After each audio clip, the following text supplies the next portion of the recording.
नमस्कार. मी प्राध्यापक जाधव रुपाली, राजर्षी शाहू महाविद्यालय लातूर, अर्थशास्त्र विभाग. आजच्या या लेक्चरमध्ये आपण अर्थशास्त्राची व्याख्या, अर्थशास्त्राचे स्वरूप आणि अर्थशास्त्राची व्याप्ती याच्या संदर्भामध्ये माहिती आपण आजच्या या लेक्चरमध्ये पाहणार आहोत. मग अर्थशास्त्र हा विषय जर आपण एक्सप्लेन केला तर विद्यार्थ्यांच्या मनामध्ये एक संभ्रम असतो की अर्थशास्त्र विषय हा समजण्यासाठी थोडा अवघड असतो, थोडासा क्लिष्ट असतो, कारण त्याच्यामध्ये संकल्पना समजण्यासाठी थोड्याशा जड जातात. पण अर्थशास्त्र विषयामध्ये जर आपण आवड दर्शवली तर अर्थशास्त्र विषय विद्यार्थ्यांना समजण्यासाठी सोपा निश्चित होऊ शकतो. मग हेच अर्थशास्त्र म्हणजे काय, अर्थशास्त्राच्या व्याख्या कशा स्पष्ट केल्या जातात आणि अर्थशास्त्राचे स्वरूप कसे आहे आणि अर्थशास्त्राच्या व्याप्तीचे घटक कोणते आहेत याचं विश्लेषण आपण या आजच्या लेक्चरमध्ये करणार आहोत. मग सर्वप्रथम आपण पाहू की अर्थशास्त्राची व्याख्या, स्वरूप आणि व्याप्ती. मग अर्थशास्त्राची व्याख्या, स्वरूप आणि व्याप्ती स्पष्ट करत असताना आपल्याला शास्त्र म्हणजे काय, शास्त्राची व्याख्या आपण एक्सप्लेन करू. त्यानंतर शास्त्राचे विविध प्रकार कोणकोणते आहेत, त्यानंतर अर्थशास्त्र म्हणजे काय, अर्थशास्त्राची व्याख्या आणि अर्थशास्त्राचे प्रकार या वेगवेगळ्या संकल्पना आपण व्याख्या, स्वरूप आणि व्याप्ती स्पष्ट करताना यांची माहिती आपण घेणार आहोत. मग सर्वप्रथम आपण घेऊ अर्थशास्त्राच्या व्याख्यांना आपण सुरुवात करू. अर्थशास्त्रामध्ये अर्थशास्त्र कशाला म्हणायचं याच्या संदर्भामध्ये त्या व्याख्यांचं वर्गीकरण हे 3 गटामध्ये करण्यात येते. 3 गटामध्ये म्हणजेच प्राध्यापक ऍडम स्मिथ, डॉक्टर मार्शल, प्राध्यापक रॉबिन्सन या अर्थशास्त्रज्ञांनी अर्थशास्त्राच्या व्याख्या वेगवेगळ्या दृष्टिकोनातून स्पष्ट केलेल्या आहेत. मग या 3 अर्थशास्त्रज्ञांचं अर्थशास्त्र कशाला म्हणायचं याच्या संदर्भामधलं काय मत आहे ते आपण पाहणार आहोत. मग अर्थशास्त्राची जी पहिली व्याख्या प्राध्यापक ऍडम स्मिथ यांनी केली ती व्याख्या संपत्तीच्या दृष्टिकोनावर आधारित असलेली आपल्याला दिसते. संपत्तीच्या दृष्टिकोनावर आधारित ऍडम स्मिथ यांनी अर्थशास्त्राची व्याख्या स्पष्ट केली. डॉक्टर मार्शल यांनी अर्थशास्त्राची व्याख्या स्पष्ट करताना कल्याणाचा दृष्टिकोन त्यांनी लक्षात घेतलेला आहे. म्हणजे त्यांनी ही जी व्याख्या स्पष्ट केली ती कल्याण लक्षात घेऊन अर्थशास्त्राची व्याख्या स्पष्ट केलेली आहे. मग प्राध्यापक रॉबिन्सन यांच्या मतानुसार अर्थशास्त्र म्हणजे काय, तर त्यांनी अर्थशास्त्राची व्याख्या स्पष्ट करताना दुर्मिळता या घटकाचा त्यांनी आधार घेतलेला आहे आणि दुर्मिळतेच्या आधारावर किंवा दुर्मिळतेच्या दृष्टिकोनावर आधारित प्राध्यापक रॉबिन्सन यांनी अर्थशास्त्राची व्याख्या स्पष्ट केलेली आहे. म्हणजे ऑथेंटिक अर्थशास्त्र कशाला म्हणतात याचं विश्लेषण या 3 अर्थशास्त्रज्ञांनी वेगवेगळ्या दृष्टिकोनावर आधारित स्पष्ट केलेली आहे. मग आपण सुरुवात करू. सर्वप्रथम आपण पाहू ऍडम स्मिथ यांची अर्थशास्त्र विषयाच्या संदर्भातील व्याख्या. मग ऍडम स्मिथ यांची पहिली व्याख्या संपत्तीच्या दृष्टिकोनावर आधारित. मग त्यांनी अर्थशास्त्र म्हणजे काय काय सांगितलं, संपत्तीचे उत्पादन, वाटणी व विनिमय याचे विवेचन करणारे शास्त्र म्हणजे अर्थशास्त्र होय. आता अर्थशास्त्र हा विषय मुळात आर्थिक बाजूंचा अभ्यास करणाराच आहे. म्हणून ऍडम स्मिथ यांनी अर्थशास्त्राची व्याख्या स्पष्ट करत असताना संपत्ती या घटकाला त्यांनी अधिक फोकस केलेला आहे आणि त्या संपत्तीचं वाटणी आणि विनिमय हे अर्थशास्त्रामध्ये कसं केलं जातं याचं विश्लेषण त्यांनी त्याच्यामध्ये केलेलं आहे. म्हणजेच संपत्तीच्या दृष्टिकोनावर आधारित अर्थशास्त्राची व्याख्या ऍडम स्मिथ यांनी स्पष्ट केलेली आहे. मग डॉक्टर मार्शल यांनी अर्थशास्त्र कशाला म्हटलेलं आहे, तर त्यांनी मानवी हिताच्या भौतिक साधनांची प्राप्ती व त्याचा उपयोग याच्याशी निगडीत असलेल्या अभ्यासाला अर्थशास्त्र असे म्हटलेले आहे. म्हणजे डॉक्टर मार्शल कशावर जास्त फोकस करतात, तर मानवी हिताच्या भौतिक साधनांची प्राप्ती व त्याचा उपयोग आणि याच्याशी निगडीत असलेल्या भागाला किंवा अभ्यासाला अर्थशास्त्र असे म्हणतात, असे डॉक्टर मार्शल स्पष्ट करतात. म्हणजे डॉक्टर मार्शल यांनी आपल्या व्याख्येमध्ये मानवी हिताला अधिक महत्व दिलेले आहे. मग डॉक्टर मार्शल यांनी कल्याणावर आधारित अर्थशास्त्राची ही दुसरी व्याख्या स्पष्ट केलेली आहे. त्याच्यानंतर आपण पाहू प्राध्यापक रॉबिन्सन यांच्या दृष्टिकोनानुसार अर्थशास्त्र म्हणजे काय. तर प्राध्यापक रॉबिन्सन यांनी अर्थशास्त्राची व्याख्या स्पष्ट करत असताना दुर्मिळता या घटकाला त्याने अधिक लक्ष केंद्रित केलेलं आहे. दुर्मिळता हा शब्द यांनी इथे का वापरला? कारण मानवी गरजा या अनंत स्वरूपाच्या आहेत, पण मानवी गरजा पूर्ण करण्याची साधने मात्र मर्यादित स्वरूपाची उपलब्ध आहेत. या मर्यादित साधनांचा वापर करून मानवी गरजा अमर्यादित कशा पद्धतीने पूर्ण करता येतील त्याचा अभ्यास अर्थशास्त्रामध्ये केला जातो. रॉबिन्सन यांची जी काही व्याख्या आहे अर्थशास्त्राची, ती व्याख्या दुर्मिळतेच्या दृष्टिकोनावर आधारित त्यांनी स्पष्ट केलेली आहे. मग त्यांच्या व्याख्येचं विश्लेषण आपण करू. विविध उपयोगात येणारी दुर्मिळ साधने आणि याचा मेळ घालण्याच्या दृष्टीने केलेल्या मानवी व्यवहारांचा अभ्यास करणारे शास्त्र हे अर्थशास्त्र म्हणून ओळखले जाते. म्हणजे रॉबिन्सन यांनी आपल्याकडे उपलब्ध असलेल्या साधनांचा दुर्मिळता ही गोष्ट लक्षात घेऊन अर्थशास्त्राची व्याख्या त्यांनी स्पष्ट केलेली आहे. मग अर्थशास्त्र कशाला म्हटले जाते याचे विश्लेषण आपण ऍडम स्मिथ, डॉक्टर मार्शल आणि प्राध्यापक रॉबिन्सन यांच्या दृष्टिकोनातून आपण स्पष्ट केलेली आहे. या तिघांनीही वेगवेगळ्या दृष्टिकोन लक्षात घेऊन आपल्या अर्थशास्त्राच्या व्याख्या स्पष्ट केलेल्या आहेत. मग या सगळ्या गोष्टींचा सार जर आपल्याला एक्सप्लेन करायचा असेल तर आपण अर्थशास्त्र कशाला म्हणू शकतो? तर बघा, अर्थशास्त्र व्यक्तीच्या आर्थिक बाजूंचा अभ्यास करते, म्हणून आर्थिक बाजूंचा अभ्यास करणारे शास्त्र हे अर्थशास्त्र म्हणून ओळखले जाते. त्याच पद्धतीने दुसरी व्याख्या आपल्याला काय म्हणता येऊ शकते? मानवाच्या आर्थिक वर्तनाचा अभ्यास ज्या शास्त्रात केला जातो, मानवाच्या आर्थिक वर्तनाचा अभ्यास ज्या शास्त्रात केला जातो त्या शास्त्राला अर्थशास्त्र असे म्हणतात. म्हणून अर्थ या शब्दामध्ये पैसा, संपत्ती हे शब्द त्याच्यामध्ये दडलेले आपल्याला दिसतात. मग मानवाच्या आर्थिक बाजूंचा अभ्यास ज्या शास्त्रामध्ये केला जातो त्याला अर्थशास्त्र असे म्हणतात. मग या अर्थशास्त्राच्या व्याख्याचे वर्गीकरण अशा 3 पद्धतीमध्ये केले जाते.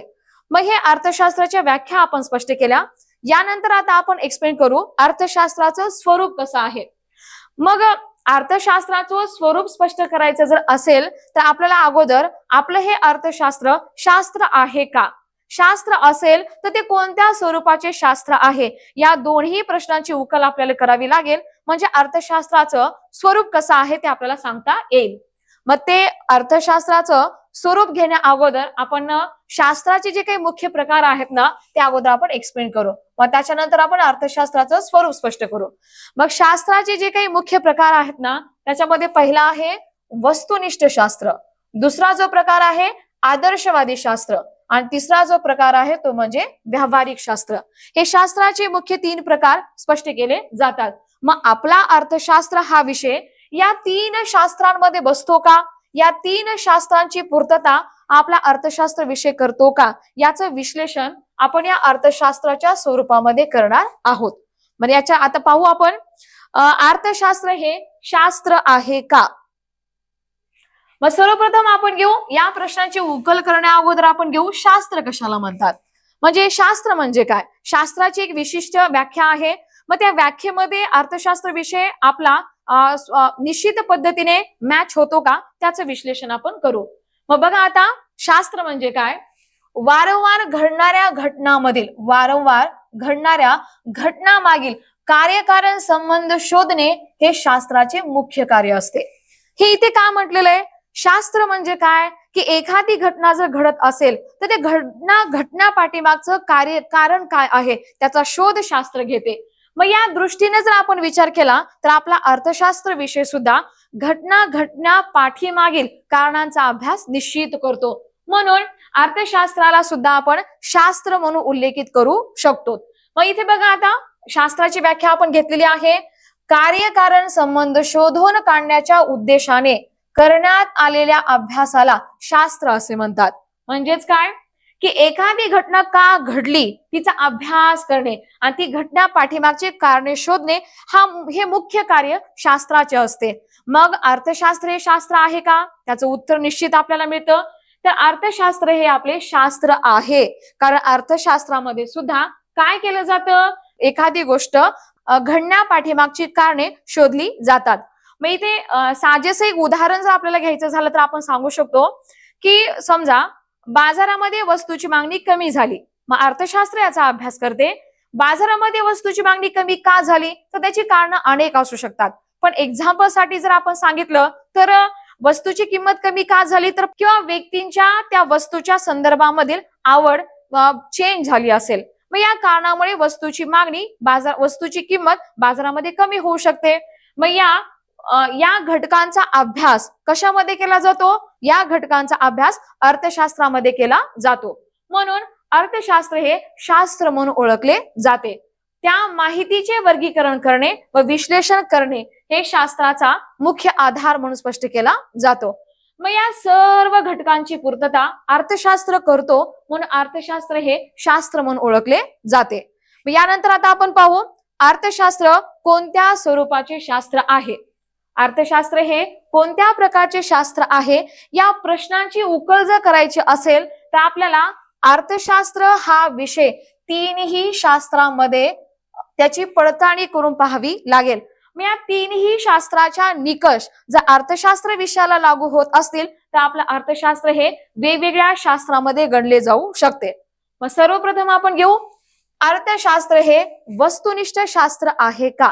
मग आता आपण पाहू वस्तुनिष्ठ शास्त्र कशाला म्हणतात, तर ज्यामध्ये विषयाची माहिती मिळवली जाते, त्या माहितीची वर्गवारी केली जाते आणि त्यातील घटकांचा कार्यकारण संबंध सुद्धा दाखवला जातो आणि त्याच्या आधारावर निष्कर्ष काढले जातात.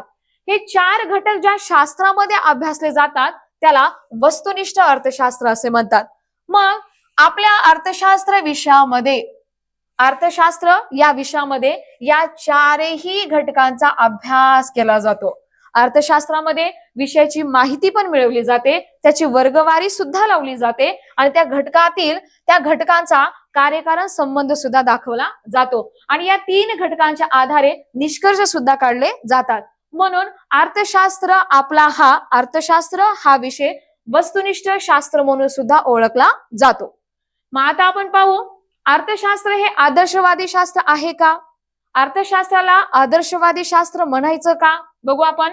बघा काय आहे हे सांगण्याचं काम कोण करतं, वस्तुनिष्ठ शास्त्र करते. पण कसे असावे, काय असावे याची उकल मात्र आदर्शवादी शास्त्र करते. मग आपला हा अर्थशास्त्र जो विषय आहे तो आदर्शवादी शास्त्र म्हणून सुद्धा ओळखले जाते. पण अर्थशास्त्रज्ञामध्ये या संदर्भामध्ये मतभेद आहे की अर्थशास्त्र विषयाला आदर्शवादी शास्त्र म्हणावं की म्हणू नये.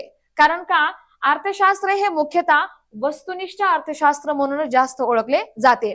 अर्थशास्त्रामध्ये योग्य अयोग्य, हित अहित या घटकांचा सुद्धा अभ्यास केला जातो. मग या बाबी सुद्धा कशामध्ये येतात, या बाबी सुद्धा आदर्शवादी शास्त्रामध्ये येतात. चांगले वाईट काय आहे, योग्य अयोग्य काय आहे, न्याय आणि अन्याय काय आहे, या सगळ्या घटकांचा विचार आदर्शनिष्ठ म्हणा किंवा आदर्शवादी अर्थशास्त्र आपण म्हणू शकतो, याच्यामध्ये अभ्यास केला जातो. मग अर्थशास्त्र निश्चित पद्धतीने आदर्शवादी शास्त्र म्हणून सुद्धा ओळखले जाते. पण त्याच्यानंतर आपण पाहू अर्थशास्त्र हे व्यावहारिक शास्त्र आहे का. मग आता व्यावहारिक शास्त्र कशाला म्हणतात, तर त्याचं उत्तर आपण घेऊ शकतो निश्चित केलेली उद्दिष्टे अंमलात आणणे याचा अभ्यास ज्या शास्त्रात केला जातो त्या शास्त्राला व्यावहारिक शास्त्र असे म्हणतात. म्हणजे एखादी गोष्ट आपण करायची हे जर आपण ठरवलं तर ते ठरवण्या पाठीमागचे जे काही आपले उद्दिष्ट आहेत ते अंमलात आणण्याचं कार्य हे व्यावहारिक अर्थशास्त्र करते. मग आपलं अर्थशास्त्र हा व्यावहारिक शास्त्र आहे का, तर याचं उत्तर सुद्धा आपण हो असं म्हणू शकतो. कारण अर्थशास्त्रामध्ये सुद्धा आर्थिक उद्दिष्टे निश्चित करून ती अंमलात कशी आणावी याचं विश्लेषण आपल्या अर्थशास्त्र विषयामध्ये केलं जातं. मग या 3ही शास्त्रांची उत्तरे आपण एक्सप्लेन केली. ते म्हणजे काय, अर्थशास्त्र हे वस्तुनिष्ठ शास्त्र आहे, अर्थशास्त्र हे आदर्शवादी शास्त्र आहे आणि अर्थशास्त्र हे व्यावहारिक शास्त्र म्हणून सुद्धा ओळखले जाते. ह्या शास्त्रांचं विश्लेषण केल्यानंतरच आपण सांगू शकतो की अर्थशास्त्र विषयाचे स्वरूप कशा पद्धतीचे आहे. तर या 3 शास्त्रांच्या आधारे आपण सांगू शकतो की अर्थशास्त्राचे स्वरूप अशा पद्धतीने एक्सप्लेन केले जाते. मग आपण कोणते घटक पाहिले, अर्थशास्त्राची व्याख्या आपण स्पष्ट केली आणि त्यानंतर आपण अर्थशास्त्राचे स्वरूप कसे आहे याचं विश्लेषण आपण केले. मग आता आपण अर्थशास्त्राची व्याख्या, अर्थशास्त्राचे स्वरूप पाहिल्यानंतर आता आपण पुढचा मुद्दा घेऊ की अर्थशास्त्राच्या व्याप्तीचे घटक कोणते आहेत? आता व्याप्ती म्हणजे काय? एखाद्या विषयाचा विस्तार कुठेपर्यंत आहे, म्हणजे त्या विषयाच्या अंतर्गत कुठल्या घटकांचा अभ्यास केला जातो हे सांगणे म्हणजे त्या विषयाची व्याप्ती स्पष्ट करणे. मग अर्थशास्त्र विषयाची व्याप्ती सुद्धा मोठ्या प्रमाणामध्ये आहे. मग अर्थशास्त्र विषयामध्ये कुठल्या घटकांचा अभ्यास केला जातो? तो उपभोग, उत्पादन, विनिमय आणि वितरण या 4 घटकांचा समावेश अर्थशास्त्राच्या व्याप्तीच्या घटकामध्ये केला जातो. आता उपभोग म्हणजे काय? तर व्यवहारामध्ये ज्या काही व्यक्ती असतील त्या व्यक्तीकडून ज्या काही वस्तू आणि सेवांचा उपभोग घेतला जातो त्या उपभोगाचा अभ्यास या अर्थशास्त्रामध्ये केला जातो. मग आता दुसरं उत्पादन म्हणजे काय? व्यक्तीकडून ज्या वस्तू आणि सेवांचा उपभोग घेतला जातो त्या वस्तूंचं उत्पादन अर्थव्यवस्थेमध्ये कसं केलं जातं त्या उत्पादनाचा अभ्यास सुद्धा या अर्थशास्त्रामध्ये केला जातो. म्हणून अर्थशास्त्राच्या व्याप्तीचा उपभोग, उत्पादन हे 2 घटक म्हणून स्पष्ट केले जातात. विनिमय म्हणजे काय? तर उत्पादित केलेल्या वस्तू आणि सेवांची खरेदी विक्री कशा पद्धतीने केली जाते, त्याचं एक्सचेंज कसा केला जातो या गोष्टींचा अभ्यास सुद्धा अर्थशास्त्र विषयामध्ये केला जातो. म्हणून विनिमय हा घटक सुद्धा अर्थशास्त्रामध्ये समाविष्ट केला जातो. आणि वितरण म्हणजेच काय? त्या उत्पादित केल्या जाणाऱ्या वस्तूंचं वितरण सर्वसामान्य लोकांपर्यंत कशा पद्धतीने होते याचा अभ्यास सुद्धा या अर्थशास्त्राच्या व्याप्तीमध्ये केला जातो. अशा पद्धतीने आपण अर्थशास्त्राची व्याख्या, अर्थशास्त्राचे स्वरूप आणि अर्थशास्त्राच्या व्याप्तीचे घटक आपण स्पष्ट करू शकतो. मग या विश्लेषणाच्या आधारे आपण कुठल्या गोष्टींचा अर्थ आपण लावू शकतो? अर्थशास्त्र म्हणजे काय? अर्थशास्त्र हे शास्त्र आहे का? अर्थशास्त्र शास्त्र असेल तर ते कोणत्या स्वरूपाचं शास्त्र आहे? मग ते वस्तुनिष्ठ आहे का, आदर्शवादी आहे का, व्यावहारिक शास्त्र आहे का, याची पूर्तता अर्थशास्त्र करते. म्हणून अर्थशास्त्र हे वस्तुनिष्ठ, आदर्शवादी आणि व्यावहारिक शास्त्र म्हणून सुद्धा ओळखले जाते. आणि अर्थशास्त्राच्या व्याप्तीमध्ये उपभोग, उत्पादन, विनिमय आणि वितरण या 4 घटकांचा सुद्धा समावेश केला जातो. धन्यवाद.